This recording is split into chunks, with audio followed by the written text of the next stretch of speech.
This episode of On the Record is brought to you by Ingersoll Tillage, specializing in seedbed solutions.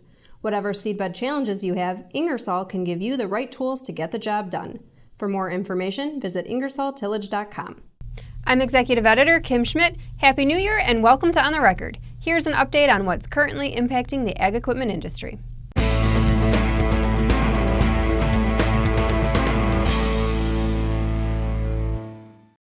As 2019 closed out, Ag Equipment Intelligence's latest dealer sentiments report showed a significant improvement in dealer sentiment. The Dealer Optimism Index, which measures sentiment among dealers compared to the prior month, saw double-digit improvements in November, and the highest reading in a year. In November, a net 19% of dealers reported being more optimistic than the previous month. That compared to a net 24% of dealers who reported being less optimistic in October. This was the only positive reading in 2019 to date. The last time there was a positive reading was in July 2018. One dealer from the Appalachia Northeast region commented that recent developments in the trade war may create some optimism in the market. Another dealer from the same region said, "The future on dairy are looking significantly better versus 3 years ago. The concern will be getting enough equipment to meet demand." While dealers were more positive in the month, there is still concern going forward.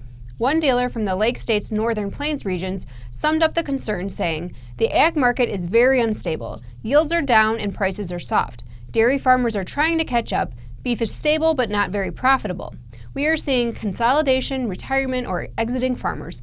Bankruptcies are at an all-time high." In its December Ag Economy Barometer update, Purdue University and CME Group's Farm Capital Investment Index rose slightly to 72 points in December, marking its highest reading of 2019. The investment index measures growers' optimism towards making large investments in their operations, including farm equipment, which could be a positive sign for manufacturers and equipment dealers heading into 2020. After a noticeably volatile year for investment sentiment, including a year low of 37 points in May, farmers finished the year strong, up 34 points or by nearly 100% since May. When compared to year over year, farmer investment sentiment had risen 21 points or by 41%. December's reading was also the second highest reading recorded after October 2015, with the highest reading being 75 in December 2015.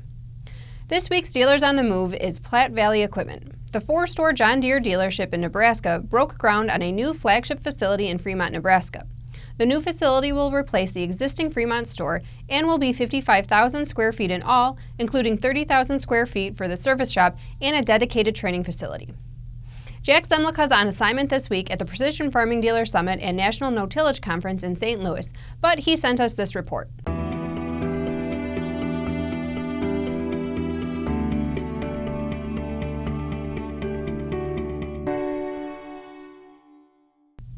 Managing a dealership hasn't gotten any easier in recent years, and leadership within large and small store operations are still scratching their heads over where to take their precision business in the future. But there are those who have taken an active approach in recruiting tech talent, holding employees accountable, and creating a culture of collaborative expectations. At this week's Precision Farming Dealer Summit in St. Louis, Tom Rostozzi, President and CEO of Stotz Equipment, explained why dealerships need to embrace the philosophy of being consultants to their customers, especially when it comes to ag technology. Rostozzi was part of an executive panel at the summit that spoke on the importance of being proactive leaders and leveraging relationships as a gateway to expansion of precision services and revenue. So as far as things we see coming down the pike, it's going to be that challenge as an equipment dealer is to be the consultant to our customers, to be the folks that do the data analytics and then sit down with the customer and explain what the data is telling him. And that's going to be a challenge for us when it comes to people, because we're going to have people who can spend time on the computer doing spreadsheets, data analytics, etc. So who have data analytical talent as well as the ability to sit down with a customer at his kitchen table and put into simple language the summary of what he's learned from the data analytics he's done. Rostozzi adds that a key to building precision business is an understanding that the best interaction a customer can have to realize the value of collected data is with a person and not with a screen. Buehler Industries, the manufacturer of Versatile and Farm King lines of agriculture equipment, reported its year-end earnings on December 30th, 2019. Revenue for the year was $229.1 million, down $58.9 million, or 25.7% from sales of $288 million in 2018. The company's lower sales levels are a result of trade uncertainties, poor harvest conditions, and crop yields coupled with low commodity prices. Sales to North America and Eastern Europe are below historic levels, while other markets have remained steady.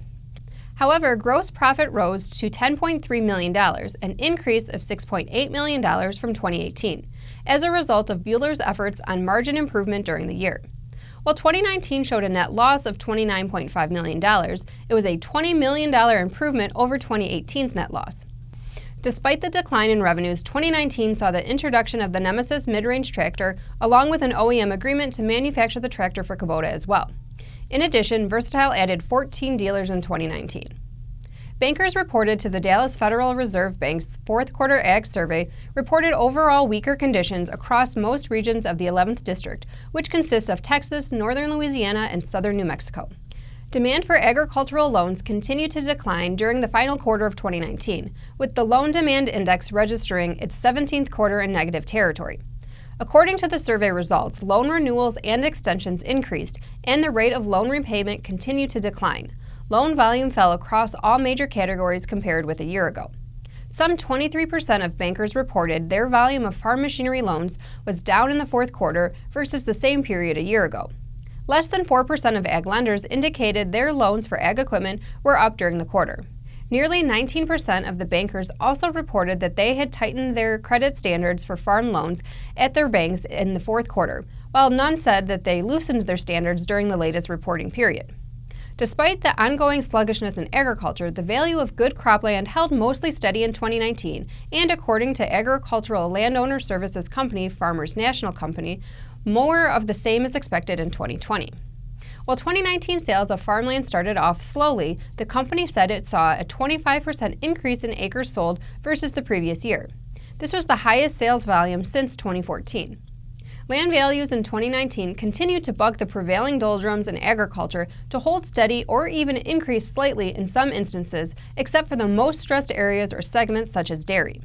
The company said that historically low interest rates, along with government support for farmers, played a significant role in helping to maintain farmland values in the past year. These are expected to continue influencing the ag real estate market in the year ahead, said Randy Dickhout, Senior Vice President of Real Estate Operations for Farmers National.